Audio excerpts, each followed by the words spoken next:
ఇరుకు ద్వారమున ప్రవేశింప పోరాడుడి, అనేకులు ప్రవేశింప చూతురు గాని వారి వలన కాదని మీతో చెప్పుచున్నాను.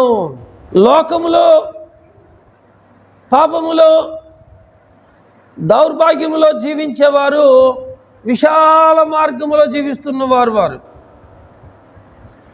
లోకములో నుండి దేవుడు మనల్ని ప్రత్యేకించాడు. లోకములో నుండి దేవుడు మనల్ని వేరు చేసిన తర్వాత మన లైఫ్ స్టైల్ ఎలా ఉండాలంటే మనం ఇరుకు ద్వారంలో మాత్రమే ప్రవేశించాలి.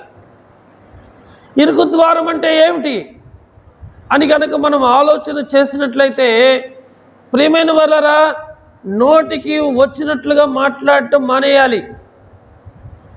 కంటికి నచ్చిందల్లా చూడకూడదు. నీ హృదయం నిన్ను ప్రేరేపించిన కొలది నువ్వు జీవించకూడదు.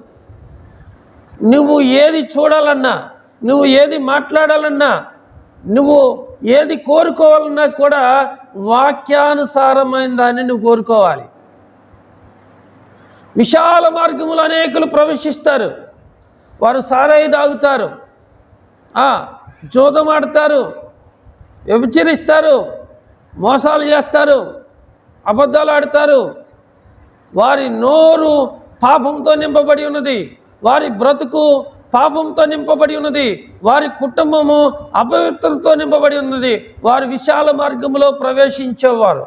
విశాల మార్గములో ప్రవేశించే వారి యొక్క ముగింపు ఎలా ఉంటుందంటే, వారు నరకానికి వెళతారు, పాతాళానికి వెళతారు. అయితే దేవుడు చెబుతున్నాడు, మీరు ఇరుకు ద్వారములో ప్రవేశించాలి. ఇరుకు ద్వారము అంటే ప్రియమైన వాళ్ళరా, నువ్వు కోరినటువంటి లగ్జరీ లైఫ్ నీకు రాదు. దేవుడిని నమ్ముకుంటే మంచి ఇల్లు కట్టుకుంటాం, మంచి కారు కొంటాం, మంచి ప్రాపర్టీ సంపాదిస్తాం, ఎండి బంగారాలు సంపాదించుకుంటామని బైబిల్లో ఏం లేదు. ఏం చెప్పాడు తెలుసా? సంతుష్టి సహితమైన దైవభక్తి గొప్ప లాభం. ఉన్నదానితో తృప్తి చెందాలి.